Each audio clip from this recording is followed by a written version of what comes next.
Hi, everyone, and welcome back. I'm Michael Sandler, your host on Inspire Nation, along with CJ Lou from the Fired Up with CJ show. Woo! Oh my God. Is that better?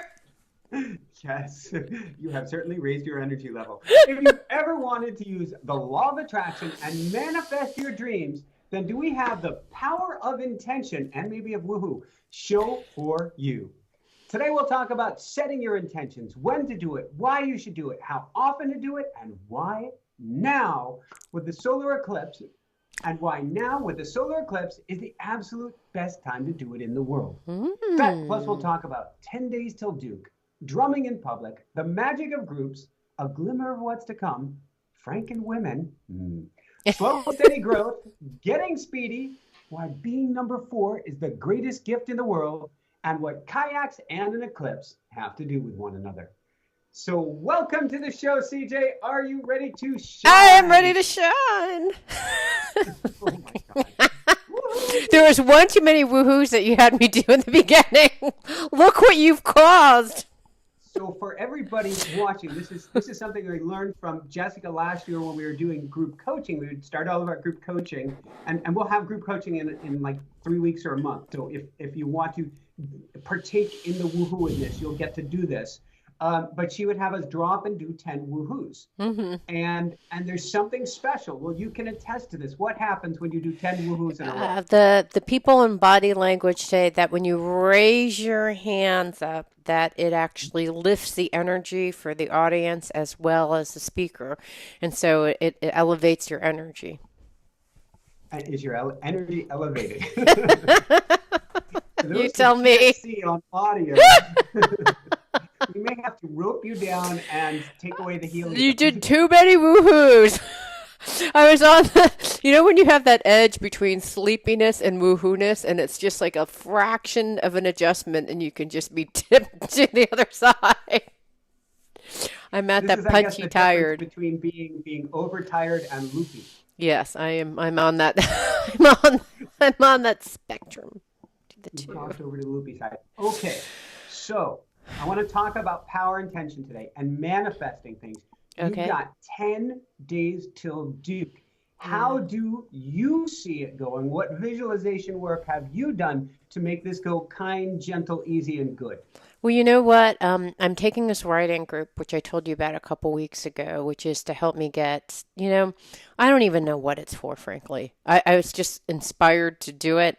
I've done it without really, that's how my life always goes. I feel led to do it. Go with the flow. I go with the flow. I don't know why I'm doing it. I'm there, but I'm, participating to the best of my abilities. And what I found is that it's really hard to write. It's just been hard to squeeze in the time with the many other things that I'm working on. Just like yourself, I have like a bajillion projects rolling at the same time. I have the radio interview. I have these new group coaching sessions that I've been doing and going to be adding some new group sessions. I've had actual sessions that I'm performing and then meeting with people who approach me from who knows where and doing my regular life coaching business. So my life is full. But I've been writing. My life is full and I've been writing.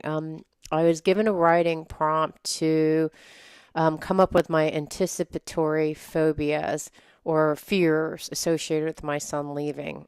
And in doing so, I have more clarity with exactly what I'm leaving behind. Because there's a lot that you lose when your kid leaves because there's a loss of ritual, there's a loss of family structure, because my husband and I have had a shared mission. So we've been on this great organizational drive, the two of us, and setting this family, and we're kind of instantly required to retire. It's like, well, but you've still got. Let's give your other son the benefit of the no, doubt. 2 more years we're going to retire. It's like that you're going to retire in 2 years. Like with any great retirement, you kind of know that you're retiring, so you don't have to do anything. But for us, like we're figuring out what is our shared mission going forward, and we've always had our spiritual practice, so that's on the horizon, and that looks really exciting, and I can see all the possibilities with that. But it's still sad because you have kind of a nostalgia and nostalgic feeling about what you're leaving behind. But what intentionally I want to do is to continue having a shared mission. They've done research that shows that couples that thrive are ones that actually have a shared mission.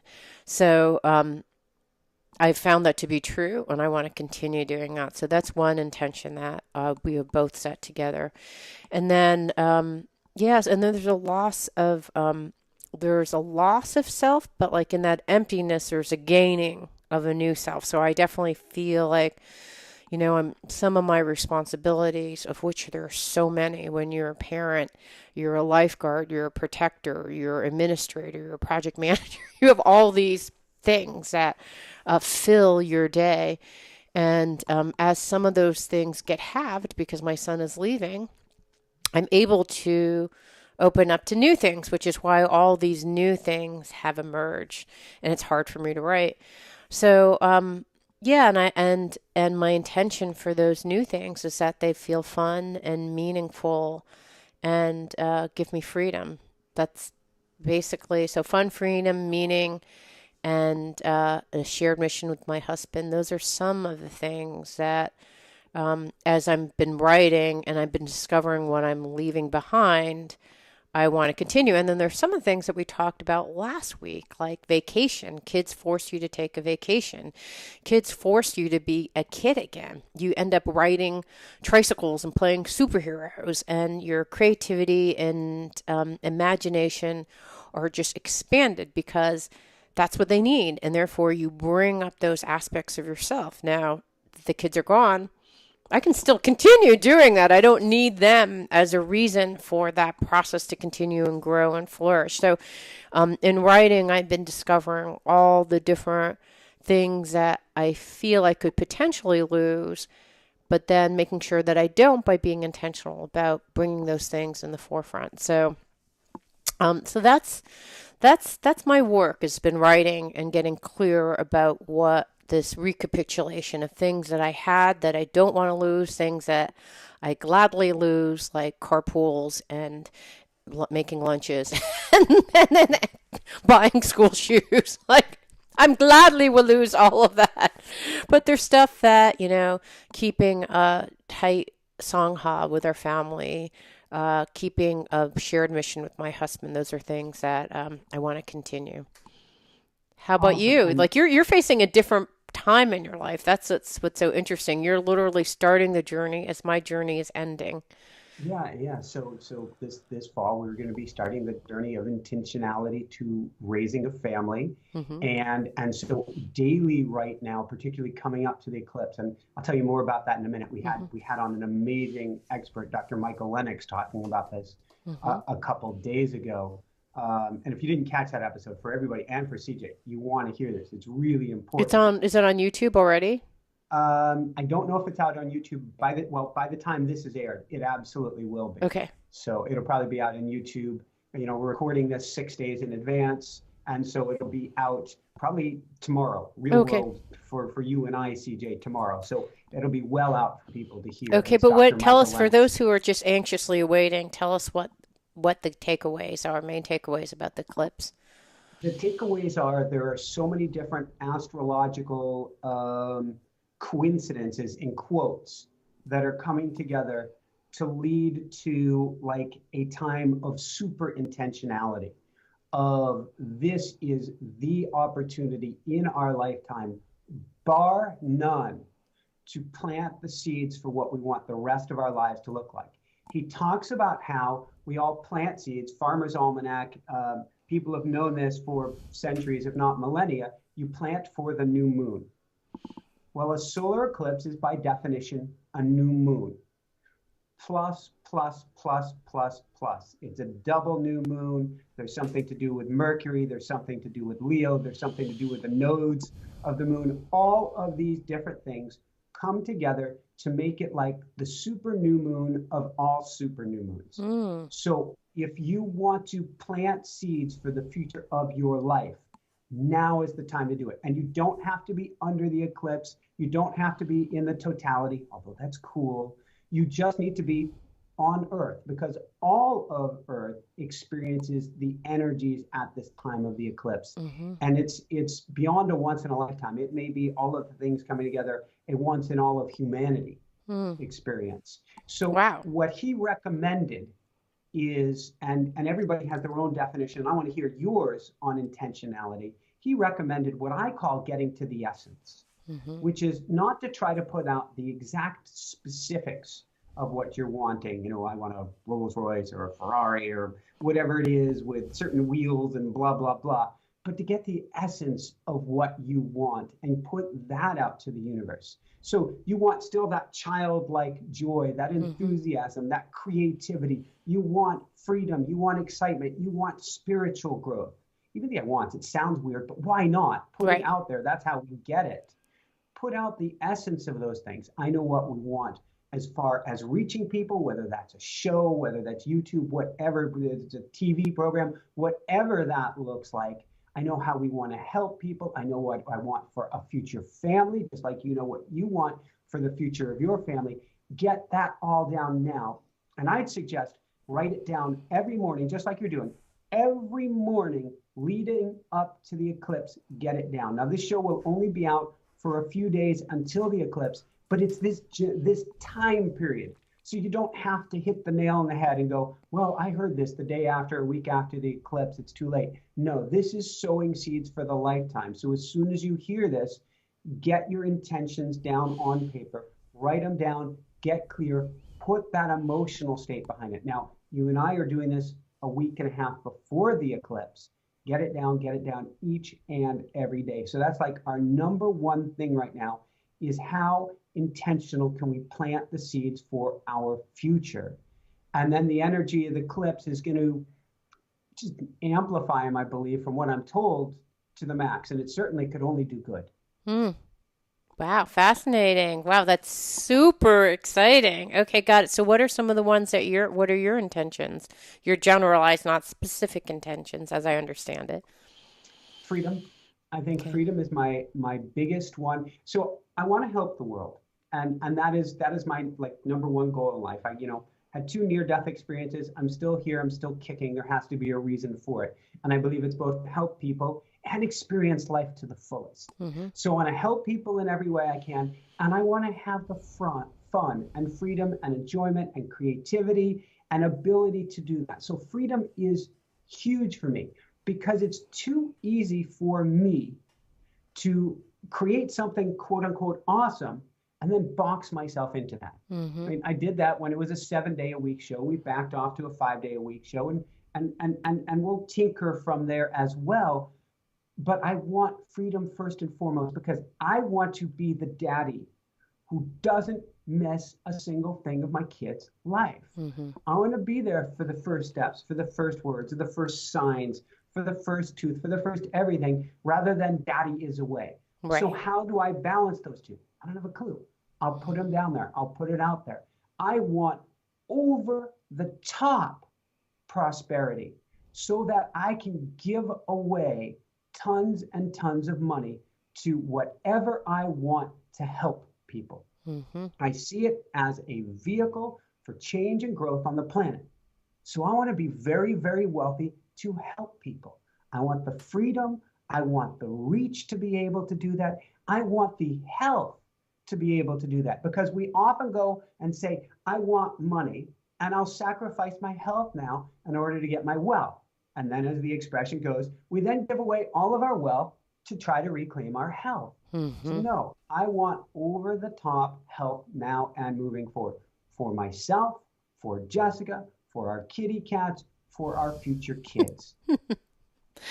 I like all of those things. I didn't add the health, and I have a spiritual goal to awaken my heart and to have let go and surrender to the universe and its will versus my own will. Those are my spiritual ones, and I like the health ones too. I'd like to add those to mine. Is it too I, late? no, no, it's not too late, So and I so don't write so it so down enough to after the repeat eclipse, can again. we still be manifesting, or is it like 21st it's over? I don't believe so. I didn't ask him that specific question, Mm-hmm. but this sounds like such a large uh, geological, geographic, something event in the, I want to say in the geography of time. This is such a big event that I don't think it's a whatever you got the minute that it passes by you, that's it. I It's don't think over. the universe works that way. Okay, so here's one of my other ones. I realized I was talking to a friend of mine, and I said we were talking. She was talking about these workshops that she would like to start in Seattle, and I thought, well, that sounds. And I was trying to help her launch these workshops to introduce her to friends of mine who she could actually meet and be part of, and to launch these workshops on culture. And as I talked to her, I was like, I think I would like to do this with you. And we were both saying, she's like, oh, that would be so fun because then we could do our workshops and on the side we could do shamanism and stuff like that. And I said, no, I think actually would be so much fun is to actually, and this has been an intention and goal that I've had, is to bring all parts of myself into my work because it feels so weird to have this deep spiritual side and then also like, and I have my corporate side, and I've been slowly merging those two together. But it was this week that I did a workshop for some college students, and I brought my drum, Awesome. and I Yay. had drumming, and it was kind of scary, and because it was scary because it's hard to describe these other ways of navigating life that I know are very powerful but are hard to explain to the rational mind. And when you have students, who are in college, they're very much in their rational, logical mind. And so I had to explain the drum as a way to get into, I had to describe the neuroscience of using the drum and how it relaxes you and allows you to access different parts of your brain, like stuff like that. Because I couldn't just say, well, the shaman, this helps you convene with your spirit, right? That's basically what it's doing. And, but I couldn't really say that. But I did drum in public and I did it for about, I don't know, an hour and a half. And people liked it. They said that it helped them relax. It helped them provide white noise. It helped them feel calm because the questions were really hard that I was asking. And so it helped them feel more relaxed, calm. And at the end, they're like, wow, I'm super chill right now. I'm like, yes. So that's my intention to actually have all parts of me show up at work. What are your spiritual goals? That's an awesome, awesome question.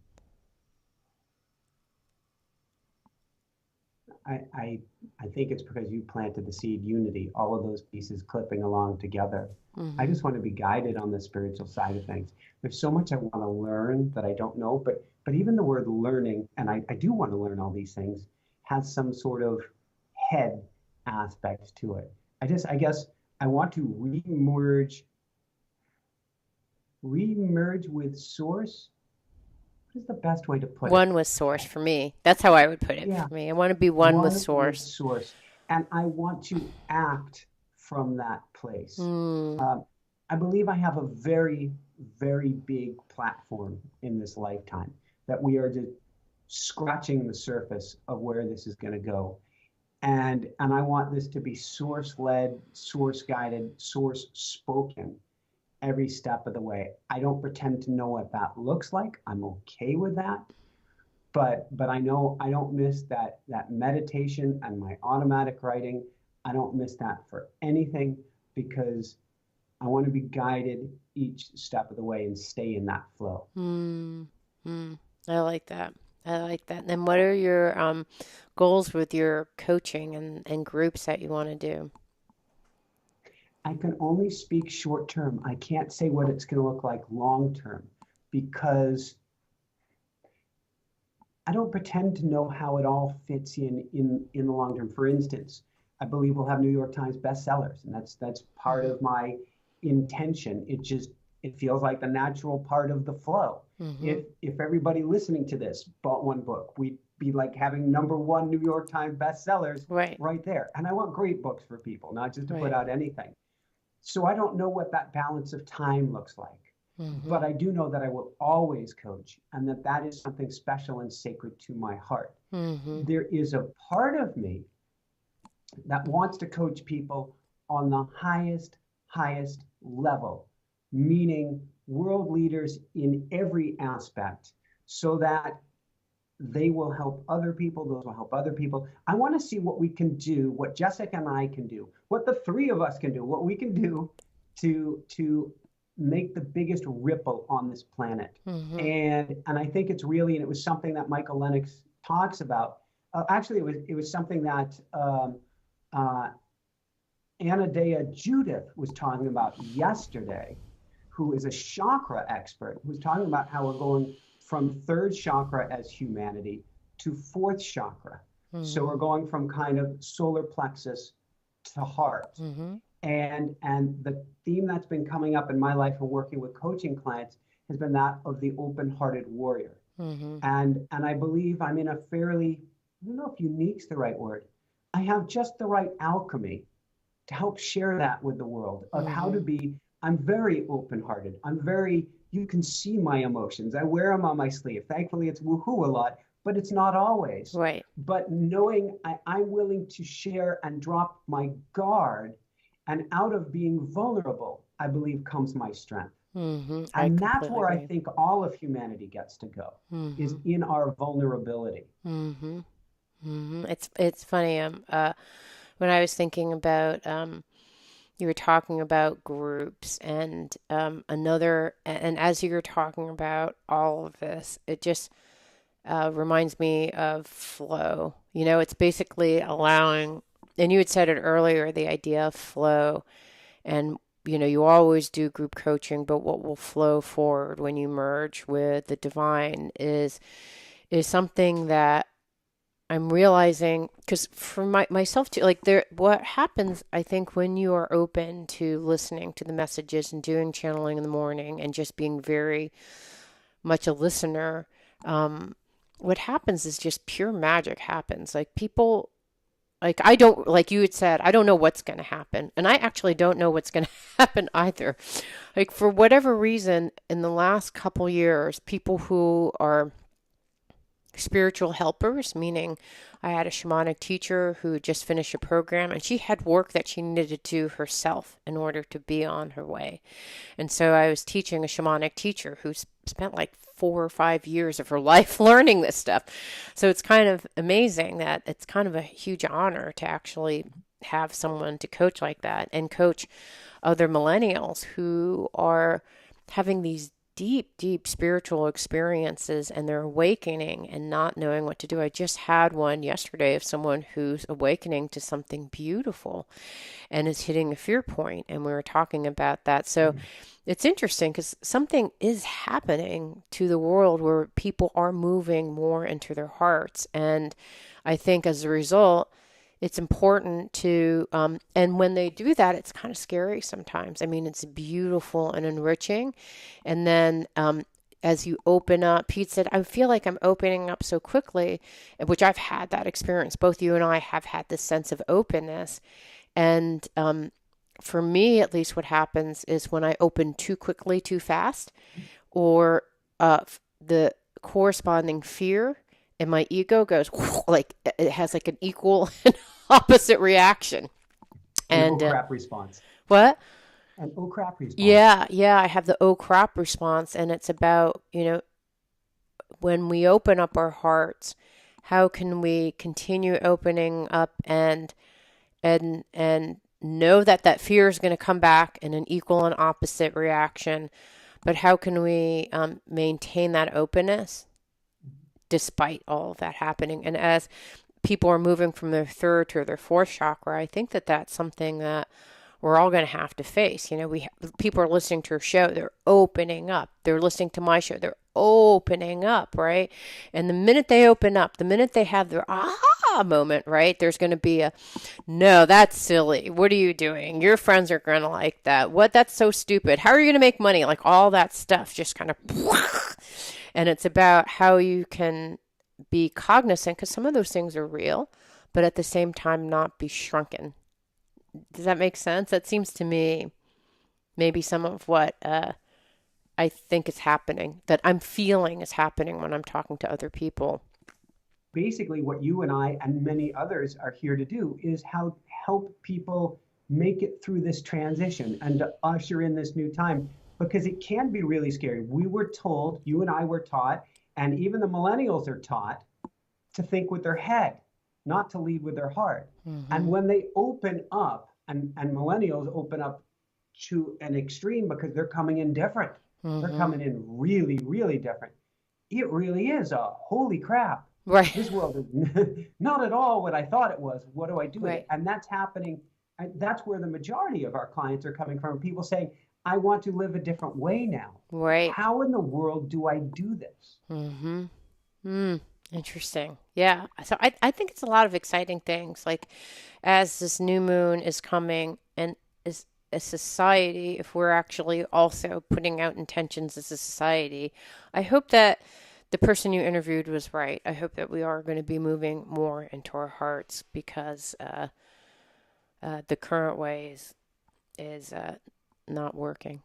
I see it coming. I see it coming left, right. I am very bullish on the future because I see massive change. And look, we're all completely connected. You Right. can reach just about anyone anywhere. At most, people are what, 2 degrees off from anybody. I know at least with the show, we're 1 degree off most from anybody. Right. Anybody in the world. Never in humanity have we been so close to everybody else. And we can go on Google and get whatever information we want at any point. That's massive. That didn't occur just now by accident. Mm-hmm. We are becoming a one species, and the only way to make it through on a planet where we're driving the thing blindfolded and drunk is and we put liquor in the tank instead of the gas. So is to take off the blinders and say, wait, we've got to do this together. The Mm. only way we can do it together is to drop down into our hearts. And I'm seeing people popping in the most beautiful way, left, right, and center. I'm convinced at least half, if not all of our audience is going through this and saying, there's another way to live. I don't know what it looks like. It goes against my programming. My subconscious is giving me the B slap, but there has to be another way to do it. I'm Okay, speaking let's. personally here, CJ. Yeah, I hear you. All right, I want to hear a little bit more about your other personal stuff that's going on. So, being four, number four is great. Kayaks. So, what are you doing with the kayak? Just to close on the eclipse thing. So what we're doing, and we're going back and forth, whether it's going to be Georgetown, South Carolina, or whether it might even be, I have a coaching client in Columbia. She just mentioned it yesterday. I looked it up on the map, and I'm going, wow, that's like in the center of the totality. So the totality of the eclipse isn't just the sun going away. It's the sun getting 100% perfectly covered by the moon, which is perfectly exactly the same size as the shadow of the sun. Distance-wise, it's so miraculous. It's not a coincidence that it perfectly covers the sun, that all of a sudden these rays of light shoot out, the corona of the sun. They call it the diamond ring. The world goes silent. The stars come out in the day. It's completely pitch black. The animals go silent. And for about 2 minutes, you lose your mind. You What? just, or you're in a state of awe or rapture, or you're just not there. They say for photographers, get your camera ready, practice in advance, because you will go stupid when it happens. Wow. Because when it goes from night to day and you see light shooting out all around the sun, you're not going to think clearly. It is the most incredible, special, blissful. I cry just watching it. It's called The Totality. It's a documentary on Amazon, and I can't help but bawl when I see the footage on there. It is so unworldly. It's something out of your dreams or out of a Wow. ceremony, but S- it's real. So, do you want to know where I will be? You guys are going to be, it looks like you're trying to figure out where you're going to be. I'm going to be in a plane. If your path crosses There is no better place, and that's how they start the I movie know. That's what I heard. Totality. That like everyone actually, the people who were super into this go to on a plane. So we'll be flying from west to You're east coast. following the course. We You are. understand? You're in Washington, where it starts, going to North Carolina, and it finishes just south of you in South Carolina. You may experience the longest totality that literally anybody in the world could I experience. know. They're actually we will be, we aren't exactly on the course. We're about 2 hours different, so we won't be at 100% of the eclipse, but we'll be like 80 to 90% of the eclipse, and we're not flying exactly. They've actually done maps where people who are really into this stuff are taking their specific flights that are chartered to see the 100%, like to just follow along while there's 100% eclipse. So that sounds pretty cool. But we're going to be, 80 to 90% there as we're traveling along, right around a couple hours around. So we probably, again, not at 100%, but we'll be in the clouds. I'm still trying to figure out what kind of eyewear I need to get in order to look at it. I would get the protective glasses to be safe, because they say if it's anything but 100%, that it can damage your eyes. I don't know Really? what reality is, but we're going to take that precaution. Yeah, I So don't I know mean, where to it get costs them. like $5 on Amazon. Oh, so you So get you can them. get like Oh, you can get like a 3 or 4 pack for $10. okay, I'm gonna have to go get those. Just to, I hopefully I can get them on Prime and get them soon enough to get them. Okay, so you guys are going to be on So an eclipse or in a kayak, or where are you going to be? yeah, we want to be on the water. Solar eclipse is fire.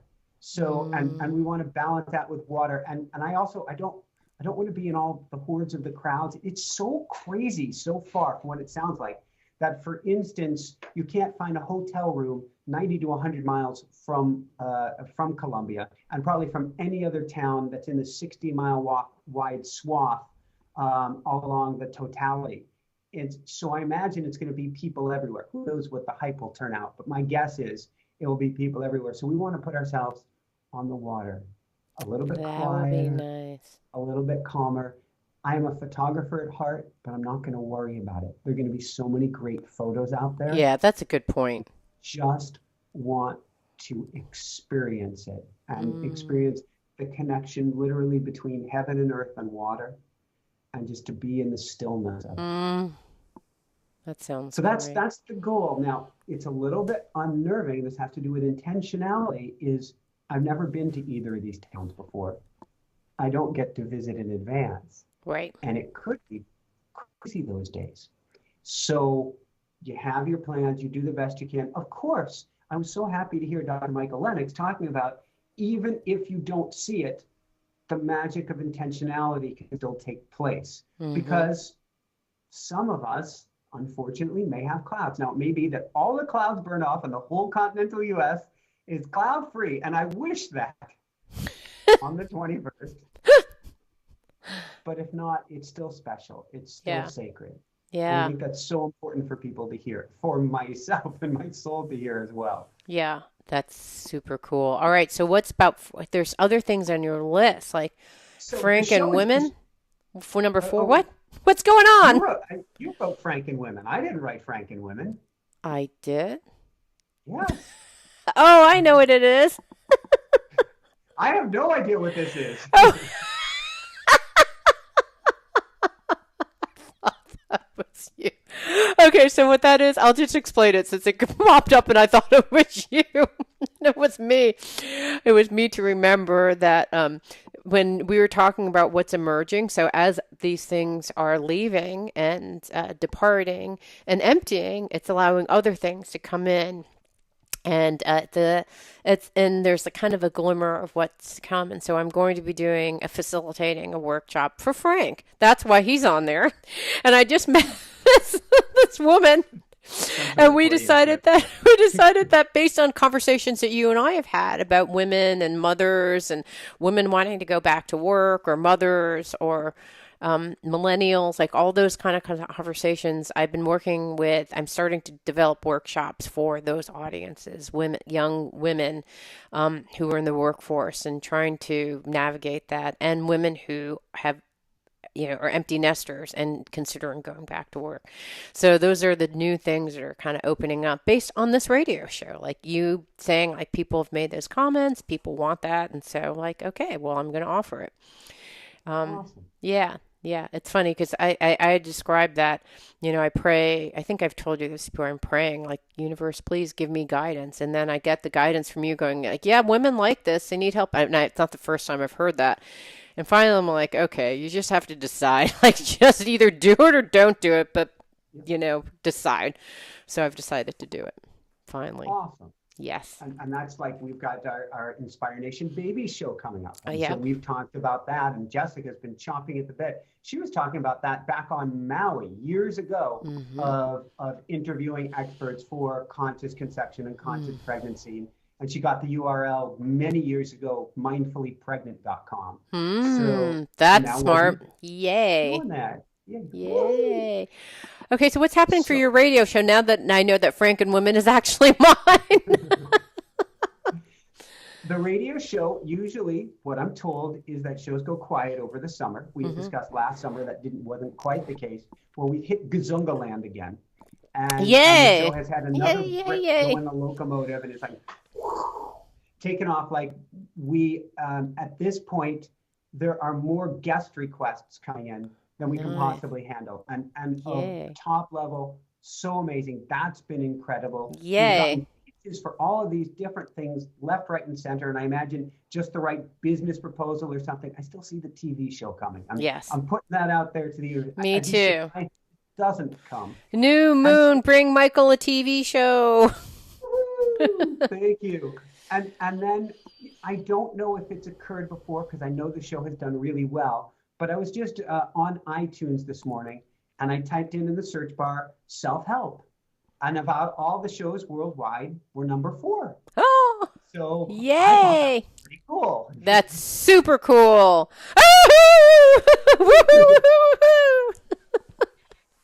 I'm like, Google, we're top 10, which is awesome. And I don't know which is more powerful, Google or iTunes, but then number 4, I was like, what a beautiful, beautiful number. And we just keep going up and keep going Yay. Up.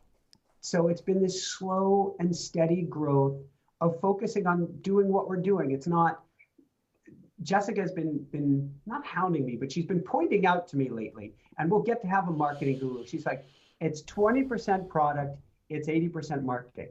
And so far we've had a 0 marketing presence. So we will get to improve that. I imagine the right person is going to magically appear, and we're going to pick that up. But to get to number 4 on grassroots without any marketing at all. I love our Facebook page. People, I apologize. I still am a little bit Facebook challenged.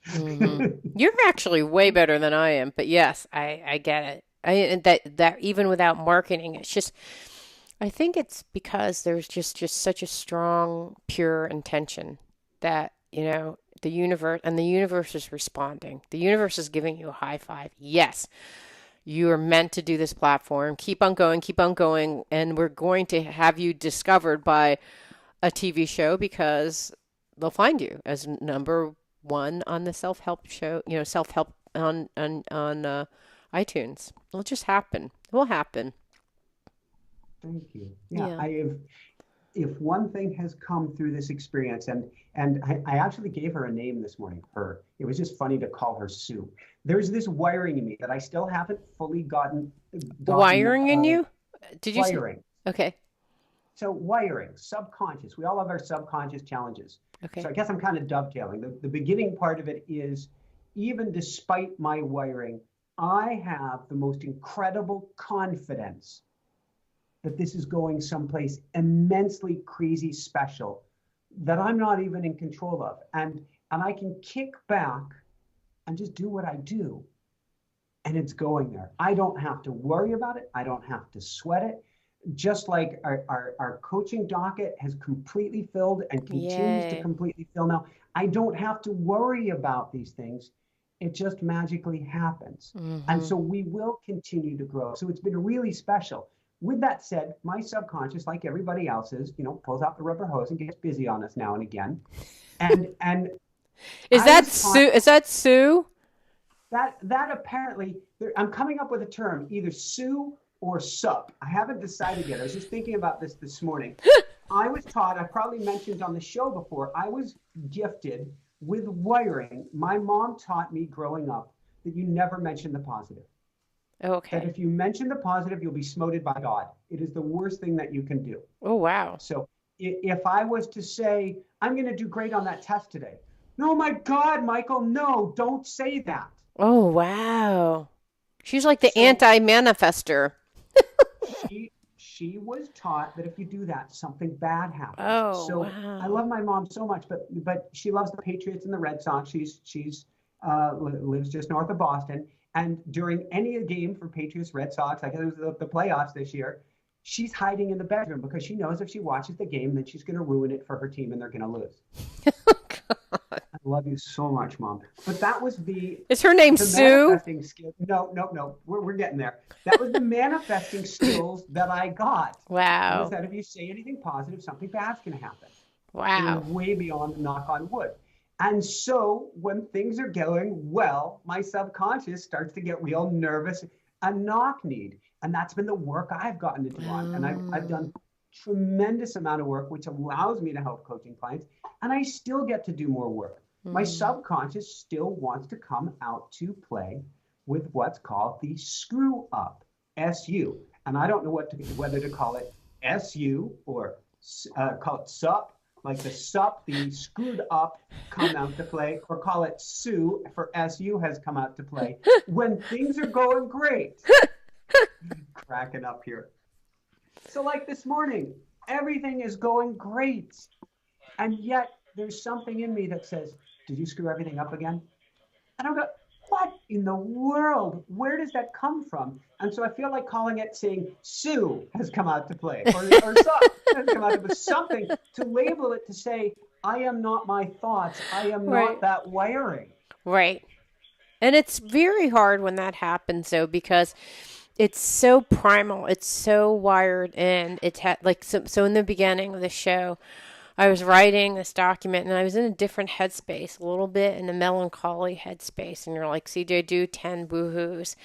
And what I did though is I before when you said that, I was like, I am like my mind's in a different place. It's in this kind of like woe is me place, and because that's part of what I'm trying to process, right? If I don't recognize and process it, it's not like it goes away. I have to recognize, accept that it's there, and give it space to talk and to dialogue, which I've been doing.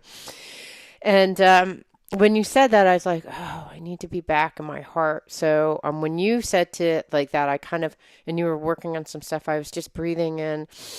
It's called two-part breath. Have you ever heard of this? You do breathe in and you imagine the energy coming in from your bottom of your spine or your coccyx all the way up through the back, and then you breathe into your heart, and then you kind of expand your heart and you open it, and then it's just like you're just imagining your heart opening like a fire, and then you exhale a little bit, and then you breathe in. And then you have your heart expand as your belly expands. And then you hold that for as long as you can, 10 seconds minimally, and then you exhale. And then you just let the cycle go back and forth and back and forth. And it's just getting back into your heart and getting back into the woohoos, because I think it's just so, I think that's what, when Sue comes out to play, I think maybe that's the best. Crazy, I'm calling her a girl, but I'm saying it's not me. So When Sup comes up. well, I was thinking about the Hank. Is it Hank Williams song? Is it Willie Nelson? Yeah. Which one sang it? The A Boy Named Sue. Yeah. You know, Yeah. Johnny Cash. Johnny Cash. Yeah.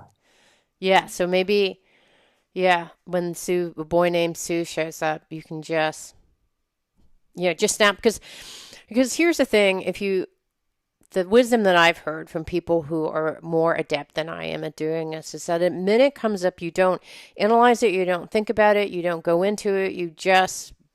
And don't feed it. Don't feed it. Don't feed the monster. Just, and because, the idea that you can snap into joy, that joy and love and light is always there. It never leaves you. You leave it. So if you can just snap into like Sue's here, you're like, mm-mm. Joing, why? Yeah, exactly. Just so instead of like, okay, why is Sue here? Why is Sue here again? What do you want, Sue? Where are you going? Why have you arrived again? What is it that you want from me? Like, this is what I used to do, and now, and there's a lot of merit in that, I think, in some ways, because your mind starts like playing in and like, okay, I get it. So I can actually fight mind with mind. So I understand where the mind is going. Therefore, I can have a conversation with Sue and say, I know, Sue, you're thinking about this, but here's some other things to think about. Now, have we had a mediation? Like, if so, then we're good. So that's certainly an approach that works, but I like the idea if like Sue comes in like, anyways, Michael, I have another whoop. It just or open up your heart or whatever. The car. Sue, put on your dunce cap, sit in the corner. I'll get you when I'm ready, and it won't be this lifetime. Yeah, and I don't know. I frankly, I'm a little bit mixed about the whole thing, because on one, I have almost too much information in my head, because on one level, I've had the experience of talking to Sue and rationalizing with Sue and dialoguing with Sue and creating a peace agreement, and I know that that works.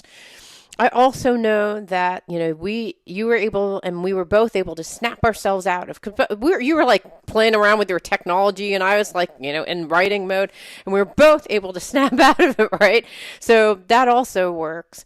And so the part of me that's confused is the part that says, you need to accept what is, sadness is there.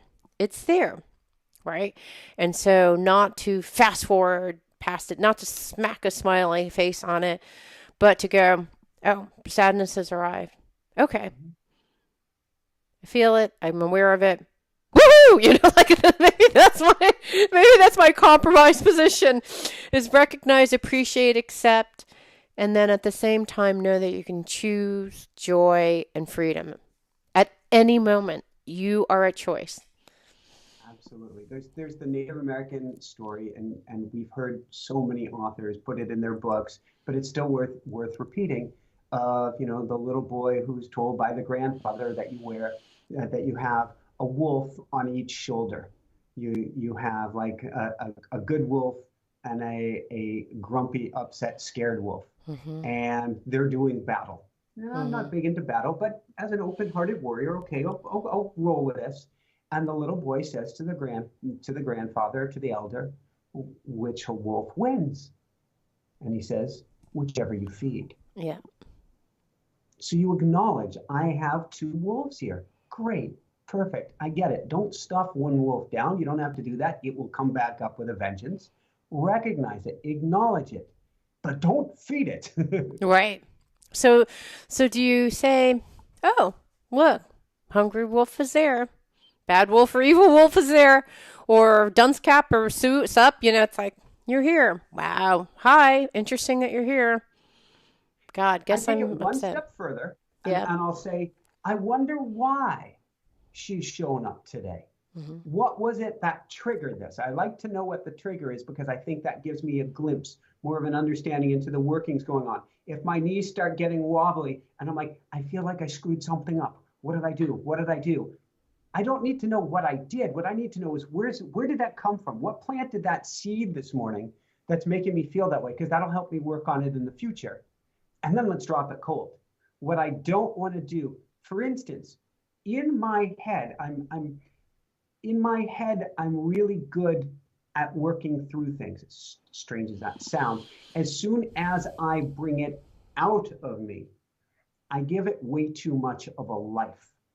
So if I say, Sue, or whatever we're going to call her or him or it, we'll figure that out, that the screw up gene has come out to play. If I say that in my head, I'll go, okay, where is it coming from? What do I want to do about it? All right, great. Let's not feed it. If I tell Jessica, the screw up chain has come out to play. All of a sudden, bad stuff starts to come out of me. Like this whole negative filter starts to come out of me that wasn't a dialogue that was playing in my head. I just happened to start feeding the wolf. I gave it too much attention by even giving it words, by giving it a resonant, by giving a frequency.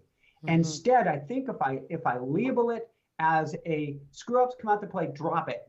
We're good. Sue's come out to play. I'm not giving it to Sue. But if I was to say Sue's come out to play and she's saying that,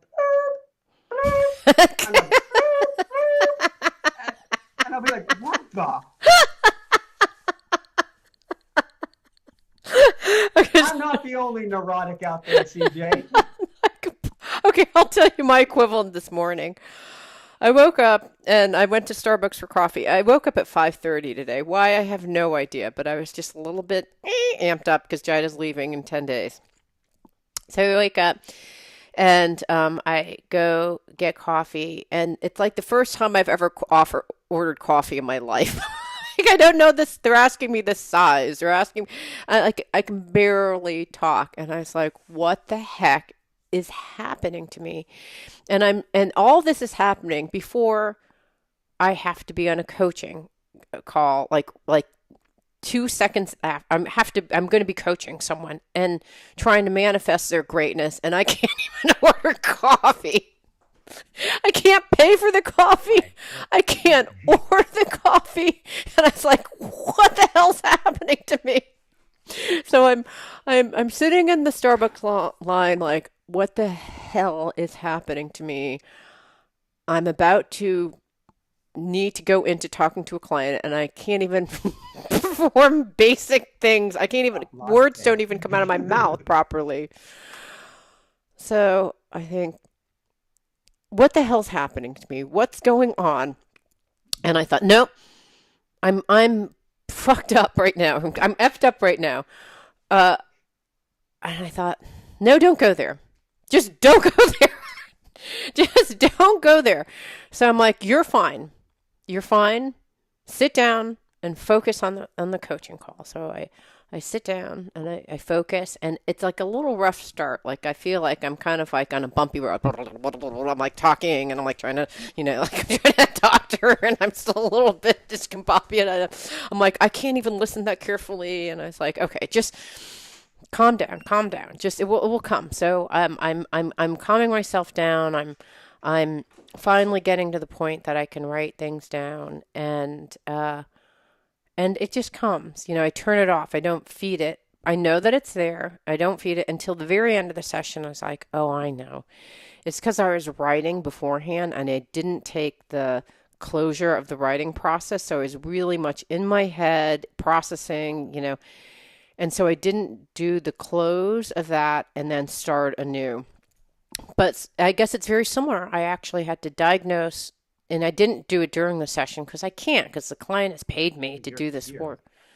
Yeah, so I'm focusing on her, not perfectly, but, as much as I could. And then at the end, I said, hey, I hope that, I had a little bit of problems at the first focusing, and I realized it's because I was writing, so I apologized. And she's like, oh, I did not notice at all. But, it was still, so I had that moment too, and I actually used the same formula. So, yeah, so that was good. My husband just popped in his head like, which means I've got to wrap it up soon. So what's going on? What are the final words that you want to have during this auspicious time of the new moon, the most incredible new moon ever? Dream so outrageously big it scares you to your knees. And use that as the starting point of your dreams. Then dream even bigger. And just like you're talking about writing, I'm talking about write. Write a letter to yourself, mail it to yourself. That would be the coolest thing. That's going to be my homework assignment. Write a letter to yourself today after you read this, and mail it to yourself, either for after the eclipse. Heck, set it for you for next month when we're a full moon cycle away from this. Get the intentions down on paper. But no matter what your subconscious, no matter what your Sue tells you, dream outrageously big. Get to the essence of it. What's it going to feel like? What's it going to mean for me? What's it going to mean for my family? What's it going to mean for my development, for my growth, for my time left here? If you are at the end of your life and you're on your deathbed, what do you want to say about your life? Get that down. This is such, no matter when you're listening to this, this is such an important exercise to do now, right away, so that you can live intentionally for your future. Love it. Woohoo! That's the best ending ever. All right, that's all I've got. Anything else, CJ? I am good. So for everyone out there, this is Michael Sandler and CJ Lou saying, be well, have fun, get those intention down, and if you're hearing it beforehand, enjoy the most amazing eclipse and shine bright. Woo! It means so much to me that you're listening to the show. I would love your support in any way by giving me comments below, or to subscribe to the show or share the show with friends. Thank you again for your support. Love and blessings.